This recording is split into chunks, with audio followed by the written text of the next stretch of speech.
खुलुमबाय welcome to माय new बड' एडुकेशनल चैनल डिजिटल बड' क्लासेस दिनै मोनसे इम्पर्टेन्ट टपिक लानानै फैदों बर'नि पद्मश्री बान्था मोनगिरिफोर बर'आव सोर सोर एबा साबेसे दिनैसिम पद्मश्री बान्था मोननो हादों इम्पर्टेन्ट टपिक जागोन बियो बिटिसि एग्जाम एडिआरइ 3.0 नि थाखाय आपकामिं एडिआरइ 3.0 फैगासिनो दंना आरो गासै बिटिसिआव जि एग्जाम जायो बेनि थाखाय इम्पर्टेन्ट आरो टपिकआव थांनाय सिगांनो पद्म एवार्डआ मा बेखौ मिथिग्रोना लानि मा रोखोमनि पद्म एवार्ड थायो पद्म विभूषण पद्मश्री बेफोरबायदि थायोना बेखौ नायग्रोनि जों नोंथांमोना चेनेलाव गोदानब्ला आंनि गोदान इउट्युब चेनेलखौ साबस्क्राइब खालामना ला बे चेनेलाव माने टपिक वाइज आरो एमसिकिउ नि कन्टेन्ट लाबोबाय थागोन आरो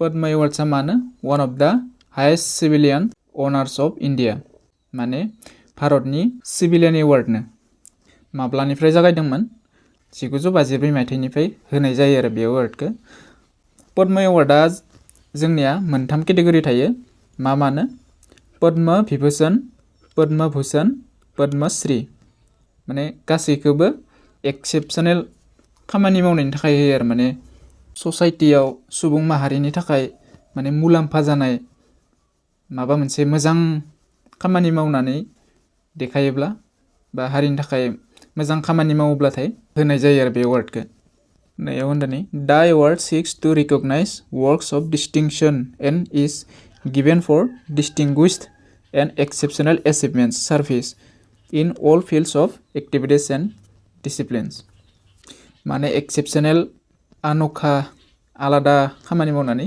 देखायनांगोन आरो हारिनि थाखाय मानसि सुबुं माहारिनि थाखाय जाय नों मावनाय खामानिया मुलाम्फा होयो बेनि थाखाय आरो पद्म एवार्ड्सआ माने पद्म विभूषणआ हाइएस्ट ओमफ्राय पद्म भूषणआ सेकेन्ड पद्मश्रीया थार्ड माने सिभिलियन एवार्ड होनना बुङोबा भारत रत्नबो फैगोन दै भारत रत्नआबो सिभिलियन एवार्ड बेखौ नायनो जोङो भारत रत्ननि बागैबो एसे नै बे गासैबो माने सिभिलियन एवार्ड भारत रत्न पद्म विभूषण पद्म भूषण पद्मश्री माने मोनथामा जाबाय पद्म एवार्ड्स होनना बुङो बे मोनथामखौ ओमफ्राय बे मोनसे भारत रत्न एक्सट्रा माने मोनब्रैबो सिभिलियन एवार्डआव गोलैयो आरो बे माने हाइएस्ट बे सेकेन्ड बे थार्ड बे फोर्थ भारतनि हाइएस्ट सिभिलियन एवार्ड होनना बुङोबा भारत रत्न जागोन सेकेन्ड हाइएस्ट सिभिलियन एवार्ड होनना बुङोबा पद्म विभूषण जागोन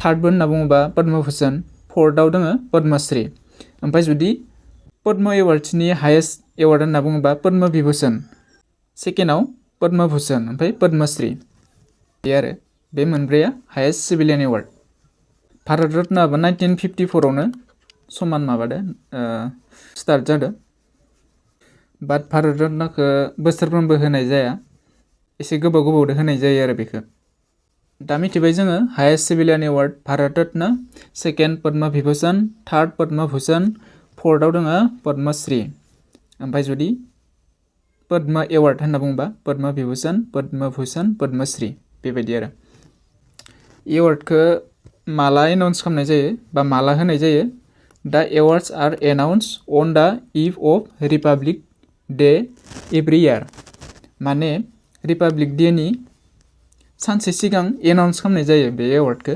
माने गाबोन बायदियाव रिपाब्लिक डे ओमफ्राय दिनै बायदियाव मोनायाव माने एनाउन्स खालामनाय जायो आरो सोर मोनगोन बेनि लिस्टखौ दिहुननाय जायो सोर एनाउन्स खालामो भारतनि प्रेसिडेन्टआ दानि भारतनि प्रेसिडेन्टआ सोर द्रौपदी मुर्मु रिपाब्लिक डेनि सानसे सिगांथ' एनाउन्स खालामो खिन्थु एवार्डखौ माला डिस्ट्रिबिउट खालामो एवार्ड सेरेमनिया मालानो मार्च एप्रिलाव खालामनाय जायो आरो होनाय जायो बे एवार्डखौ सार्टिफिकेट होनाय जायो मोनसे मेडेलबो होनाय जायो सोर प्रेजेन्ट खालामो प्रेसिडेन्ट भारतनि प्रेसिडेन्टआ रिपाब्लिक डेनि सिगाङाव एनाउन्स खालामबाय ओमफ्राय मार्च एप्रिलाव माने एवार्ड सेरेमनिखौ खालामो आरो मा केटेगरियाव होनाय जायो बेखौ नायनि केटेगरिया नै आर्ट केटेगरियाव होयो literature and education sports medicine social work science and engineering, public affairs, civil service, trade and industry, ओमफ्राय आदार्सआव एग्रिकालचार बागेरा फैदो, एग्रिकालचारफोरा गोलैयो। बे एवार्डखौ माने 1954 निफ्राय होदोना, बाट माबेबा बोसोराव होनाय जायाखै। इन्टाराप्शन्स डिउरिं द इयार 1978 आरो 1979 आव होनाय जायाखै, आरो 1993 निफ्राय 1997 सिम होनाय जायाखै आरो।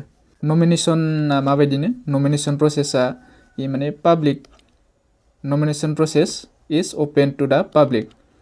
जायबाबो नमिनेसन होनो हायो आरो, माने गावबो होनो हायो जुदि मोनथावगौबाथाय। बे एवार्डखौ गावनि मथे जुदि मोनथावगौबाथाय गाव सेल्फ नमिनेसनबो होनो हायो। बाट नङाब्ला माने बिदि इन्स्टिटिउसन बा सरकार बा MLA MP माबा मोनसे आफाद बेफोरो नमिनेसन हरनो हायो आरो, जाय मोनथावो बेखौ। ओमफ्राय बोसोराव एवार्डखौ मोनबेसे होयोनो? बे मोनथाम पद्म विभूषण, पद्म भूषण आरो पद्मश्रीखौ जमायै माने बोसोराव 120नि खाथियाव होयो आरो। बाराबो जायो खमबो जायो, बेसेबां आरो थुलमुल माने पस्टुमास आरो NRI, फरेनार्स, OCA बेफोरखौ नागारनानै। ओमफ्राय दा नमिनेसनखौथ' हरनानै दा सोर डिसाइड खालामगोन? हु डिसाइड्स माने सोर बे मोनथावो बे मोनथावा होननानै सोर माने नायगोन आरोखि। बेफोरखौ नायोनो पद्म एवार्ड्स कमिटि। बे जाय नमिनेसन हरदो बेखौ सोर नायगोन? Padma awards committee. बे मानो प्राइम मिनिस्टारदो दाजानाय आरो बे कमिटिया। बेखौ सोर हेड खालामो? केबिनेट मिनिस्ट्रि, हम सेक्रेटारि टु प्रेसिडेन्ट आरो 4निफ्राय 6 जननि गेजेराव माने बिदिनो इमिनेन्ट पार्सन्स थायो आरो, इमिनेन्ट मेम्बार्सफोर थायो। बे पद्म एवार्ड्स कमिटिया बेखिनिजों दाजायो। ओमफ्राय लास्टआव बेखौ नायना सोरनो हरोनो? PM प्राइम मिनिस्टारनो हरो। ओमफ्राय लास्टाव प्रेसिडेन्ट अफ इन्डिया एप्रुभ खालामो आरो, जेनेबा बे मोनगोन बे मोना बेफोरबायदि साइन होयो, ओमफ्राय फाइनालाइज जायो। ओमफ्राय दा जों नायगोन 2025आव बेसेबां मोन्दोंमोन पद्म एवार्ड्स मोनगिरिफोरखौ नायगोन आरो। पद्म एवार्ड्स 2025 2025आव पद्म एवार्ड्सखौ खैजोन मोनदोंनो? 139। बेनि गेजेराव पद्म विभूषणखौ खैजोन मोनदोंनो? 7 जन। पद्म भूषणखौ खैजोन मोनदोंनो? 19 जन। पद्मश्रीखौ खैजोन मोनदोंनो? 113। बेनि गेजेरावनो आसामनिबो दङ दे। आसामाव 2025आव खैजोन मोनदोंनो? 7। आसामाव 2025आव पद्म एवार्ड्सखौ 7 मोनदो। मा मोनदो? मा एवार्ड्स मोनदो? पद्मश्रीखौ 4 मोनदो, पद्म भूषणखौ 1 मोनदो। 7 आरो 2025आव मोननाया माने बे 139नि गेजेराव 23 वमेननो, 10 जना फरेनार बा NRI, PIO, OCI बेफोरबायदि आरो। ओमफ्राय 13 जना पस्टुमास माने रुंसारि जाखांनायनि उनाव एवार्डखौ मोननाय आरो। पस्टुमास माने रुंसारि जाखांनायनि उनाव एवार्डखौ होयो, बेबायदिखौ पस्टुमासलि एवार्ड बिदि होनना बुङो। नै NRI, PIO, OCIनि फुल फर्मखौ नै खनायाव नायना लानो हागोन। ओमफ्राय आसामाव पद्म एवार्ड्सखौ दिनैसिम, पद्म एवार्ड्स माने भारत रत्नखौबो लाफादों, माने टटेल सिभिलियन एवार्ड जाहैबाय बेयो। माने 1954 मायथाइयाव गायसनजादोंमोन नालाय भारत रत्न बे पद्म एवार्ड्सफोरा। बेनिफ्राय 1954निफ्राय 2022लागै आसामाव खैजोन मा एवार्ड्स मोनखो नायनायनि। भारत रत्नखौ दिनैसिम 2ल' मोनदो, पद्म विभूषणखौबो 2ल' मोनदो, पद्म भूषणखौ 11 जन मोनदो, पद्मश्रीखौ 81 जना मोनदो आरो। बेनि गेजेरावनो 2025आव पद्म भूषणा 1 दोङो, बेयाव 4 दोङो। बेखौ नायगोन जों दा बेखौ मिथिबाय। बे भारत रत्ननि मोनसे एक्सट्रा टपिक लाना फैगोन दे, एक्सट्रा मोनसे टपिक लाना फैगोन भारत रत्नआ मोनसे एक्सट्रा टपिक जागोन। बेनि थाखाय मोनसे भिडिअ एक्सट्रा लाना फैगोन आं मालाबा। बे 2 जे मोनदो आसामाव, बे सोरनो? सासेया दङ डक्टर भुपेन हाजरिका, ओमफ्राय सासेया आसामनि फार्स्ट चिफ मिनिस्टारमोन ना, बिनि नामा मा नाममोन? गपिनाथ बरदलै। ओमफ्राय बेयावबो सानै, बेयावबो डक्टर भुपेन हाजरिका, ओमफ्राय सासेया बिमला प्रसाद चालिहा, CM मोन ना आसामनि, थार्ड CM मोन आरो। बेखिनिया मोनदे। दा नायगोन आसाम 2025। आसाम 2025 आव मा एवार्ड मोनदो? पद्म भूषण सासे मोनदो, पद्मश्री साब्रै मोनदो। पद्म भूषणखौ सोर मोनदोना बियो बिराद इम्पर्टेन्ट जाहैगोन दे एग्जामनि थाखाय, आपकामिं एग्जामनि थाखाय बिराद इम्पर्टेन्ट जाहैगोन बियो। सोर मोनदोना? श्री जतिन गस्वामी। जतिन गस्वामीया 2025 आव आसामनिफ्राय पद्म भूषण एवार्ड मोनदो। मा केटेगरिनिफ्राय मोनदो बियो? आर्ट केटेगरिनिफ्राय। बिथाङा सोरमोन? नायनाय, founder and chief director of Sattriya Academy, a pioneer institute of Sattriya dance in Guwahati, is a veteran Sattriya dance exponent who is widely recognized for his role in growth and development of Kshatriya dance। माने क्षत्रिय डान्सनि थाखाय, क्षत्रिय डान्सआ मा? आसामनि classical dance नङा होमबा? भारताव दि classical डान्सफोर दं, बेनिफ्रायनो बेनि गेजेराव आसामनिबो दं मोनसे, बे आसामनिया मा? क्षत्रिय डान्स। माने बेखौ बिराद माने बियो मुंदांखा खालामदोंमोन आरो बेयो क्षत्रिय डान्सखौ, बे श्री जतिन गस्वामीया गुवाहाटीयाव मोनसे बेनि डान्स इन्स्टिट्यूट खालामदोंमोन क्षत्रिय डान्सनि। माने बिथाङा बे क्षत्रिय डान्सआव माने भेटेरान आरो भेटेरान माने बिदिनो आखा फाखा गोरों, माने लिजेन्ड बुंजायो आरोखि। रिकगनाइज फर हिज रल इन ग्रोथ एन्ड डेभेलपमेन्ट।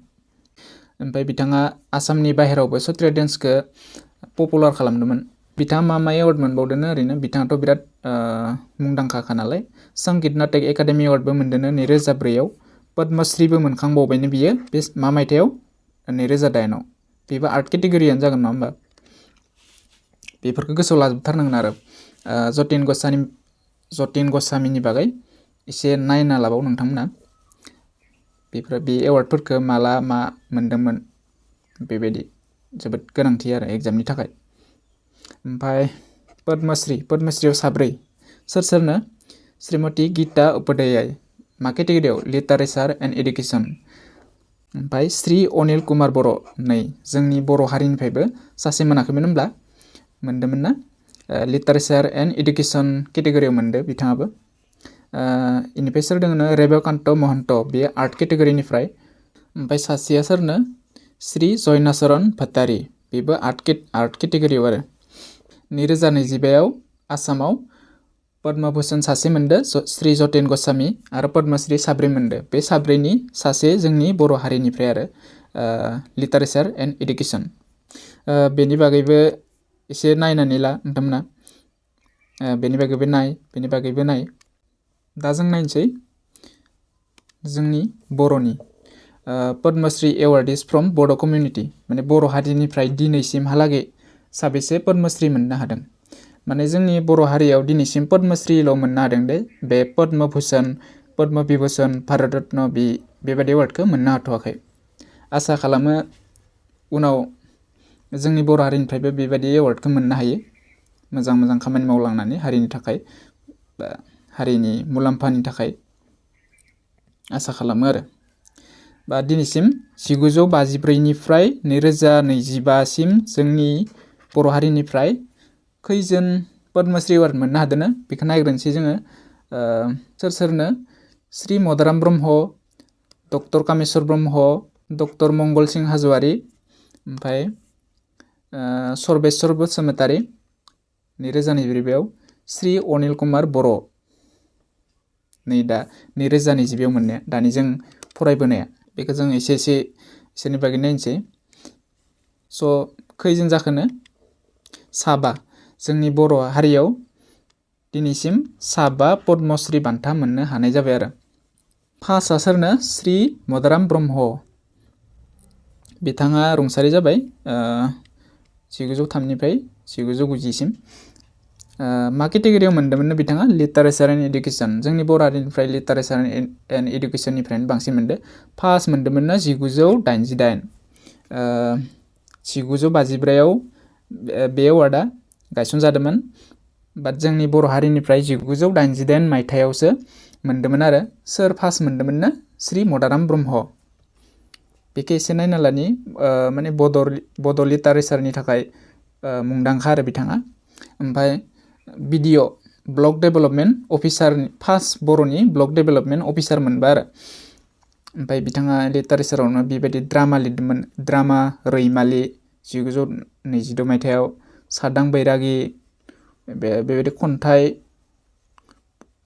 लिरदोंमोन खन्थाइ मेथाइ रुपस्रि रायथाइ खन्थाइ बर'नि गुदि सिबसा आर'ज डिमापुर नोगोर बायनाय फांसेयाव बिबार बारनाय बेफोरबायदि गोबां बिजाब लिरबोदोंमोन आरो बिथाङा बिनि थाखायनो पद्मश्री बान्था मोननो हादों नैथियावनो डक्टर कामेस्वर ब्रह्म माला मोनदोंमोन बिथाङा 2016 मा केटेगरियाव बेबो लिटारेचार एन्ड एडुकेसन 1988 मायथाइनिफ्राय डाइरेक्ट 2016आवसो मोनखादों आरोना डक्टर कामेस्वर ब्रह्म नन for works in literature and social activities बेबो लिटारेचार एन्ड ससियेल एक्टिभिटिसनि थाखायनो गोबां बर'फोरा जोंनिया बेफोरबायदिनो बर' हारिनि थाखाय नांबोनाय राव हारिमुनि थाखाय नांबोखानाय नालाय बेफोरबायदिनो भाषाफोरनि थाखाय माबादोंमोन बिथाङा डिफरेन्ट एनजिअसफोरावबो इनभल्भ दङमोन हारिनि थाखाय ट्राइबेल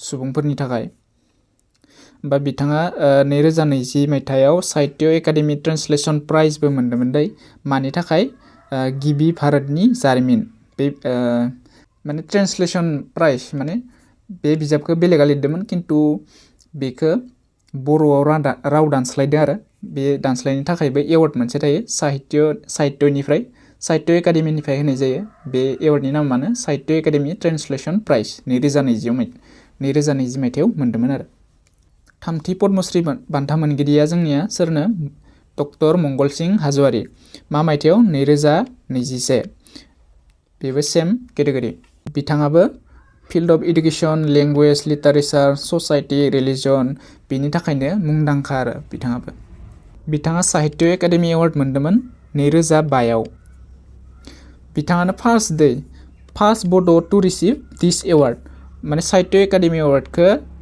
मोनदोंमोन आरो बे साहित्य एकाडेमि एवार्डनिबो मोनसे टपिक लाबोगोन दे आङो बेबो मोनसे टपिक जागोन बर' हारिनिफ्राय फार्स्ट साहित्य एकाडेमि मोनगिरिया सोरनो डक्टर मंगल सिं हाज'वारि 2005 बे मायथाइयाव मोनदोंमोन आरो मानि थाखाय मोनदोंमोननो जिउनि मोगथां बिसम्बि आरो आर'ज बे मामोननो पएम बुक बेनि थाखाय साहित्य एकाडेमि एवार्डखौ 2005आव बिथाङा मोननो हादोंमोन बेनिफ्राय मा एवार्ड मोनबावदोंमोननो बिथाङा असम रत्न एवार्ड 2004आव मोनदों जेवेल अफ इन्डिया होननाबो बिथांखौ मिथिनाय जायो माने नाम होनाय जायो आरो 2009आव बिथाङा बेफोरबायदि फाव लिरबोदोंमोन सम्बोधन कसारि जोहोलाव दैमालु जावलिया देवान सिखोना जोहोलाव जावलिया देवानखौनो जेनेबा सिखोना जोहोलाव बिदि होनना मिथियो बेफोरबायदि लिरबोदोंमोन आरो पयट्रि कालेक्सन जिउनि खन्थाइ मेथाइ बेफोरबायदि दा ब्रैथि पद्मश्री बान्था मोनगिरिया सोरनो जोंनि बर' हारिनिफ्राय सर्बेस्वर बसुमतारि मा बोसोराव मोनदों 2024 मा केटेगरियाव आदार्स केटेगरि आदार्सआव माने एग्रिकालसारा गोलैयो आरो आदार्स जुदि एग्जामफोराव सोङोब्ला आदार्सबो थानो हागौ एग्रिकालसार थानो हागौ एग्रिकालसारानो थागोन थानाया बिथाङा एग्रिकालसार केटेगरिनिफ्राय 2022आव पद्मश्री बान्था मोननो हादों नेव नायनो हागोन Shri Sarbeswar Basumatary is a distinguished farmer currently serving as the member of advisory board of fishery department of Chirang district Assam also member of Krishi Vigyan Kendra and sericulture of Chirang district बिथाङा चिरां डिस्ट्रिक्टनि खादे बिथाङा आरो गुबुन गुबुन एवार्ड्सबो मोनबावदो best farmer award by Assam Agriculture University Assam Agriculture इउनिभार्सिटिनिफ्राय 2020आव बेस्ट फार्मार हिसाबै एवार्ड मोनदो आसाम गौरबबो मोनदो 2022 आरो 23नि थाखाय आरो फिसारि डिपार्टमेन्टनिफ्रायबो मोनदो बिटिसिनि बेनिफ्रायबो एवार्ड मोनदो बिथाङा बाथियाव दङ सोरो श्री अनिल कुमार बर' माला मोनदोंमोननो देग्लाय बोसोरावसो 2025 सोर मोनदोंमोन श्री अनिल कुमार बर' बेबो मानि थाखायनो लिटारेचार एन्ड एडुकेसन बिथांनि अकुपेसन प्रफेसर स्कलार अथर बेबायदि आरो बिथाङा मामोननो he is an Indian academic and folklorist known for his contributions to Bodo' literature and folklore studies he heads the department of folklore studies at Guwahati University notable works माने खामानि बे मावनाय सिनायथि गोनां खामानिफोर a history of Bodo' literature बेबादि लिरदोंमोन डेल्फिनि अन्थाइ मोदाय आरो गुबुन गुबुन खन्थाइ बेनि थाखायबो बिथाङा मानो साहित्य एकाडेमि एवार्ड मोनदोंमोन दै 2013 मायथाइयाव बिथाङाबो साहित्य एकाडेमि मोनदों साहित्य एकाडेमि एवार्ड मोनदों 2013 मायथाइयाव नैबेनि थाखाय बे मामोननो पोएट्रि कालेक्सन दा बेखिनियानो दै जोंनि बर' हारिनिफ्राय पद्मश्री बान्था मोननो हानाय आरो 2022आव आसामनिफ्राय बा भारताव साबेसे मोनदों बेबायदि आरो बे भारत रत्न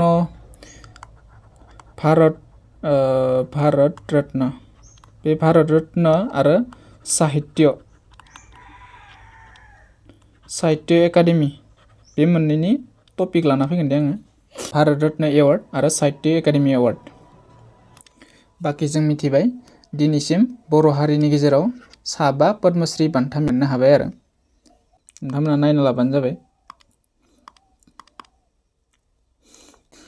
मदाराम ब्रह्म मोनदोनो 1988 डक्टर कामेस्वर ब्रह्म मोनदोनो 2016 डक्टर मंगल सिंह हाज'वारिया मोनदोनो 2021 सर्बेश्वर बसुमतारिया मोनदोनो 2024 अनिल कुमार बर'आ मोनदोनो 2025 गासै 7 ओमफ्राय आसामनिखौबो गोसोआव लाबानो जाबाय बे जतिन गस्वामी आरो बेसोर 3 इम्पर्टेन्ट बाखि जों मिथिबाय भारत रत्नआनो भारतनि हाइएस्ट सिभिलियन एवार्ड सेकेन्डआ पद्म विभूषण थार्डआ पद्म भूषण फोर्थआ Padmashri but highest Padma award होनना बुङोबा पद्म विभूषण सेकेन्ड पद्म भूषण थार्ड पद्मश्री बेबायदि दा बेनोसै जुदि आंनिया बुजायनायाव माबा मोनसे गोरोन्थि जादोंबा नोंथांमोना कमेन्टआव खिन्थाहरबानो जाबाय आरो बारा नेगेटिभ कमेन्ट होनाङा ओमफ्राय भिडिअखौ जुदि मोजां मोनदोंब्ला साबस्क्राइब खालामना ला आरो भिडिअखौ लाइक खालाम नेक्स्टआव बेफोरबायदिनो टपिक लाबोबाय थागोन गोजोन्थों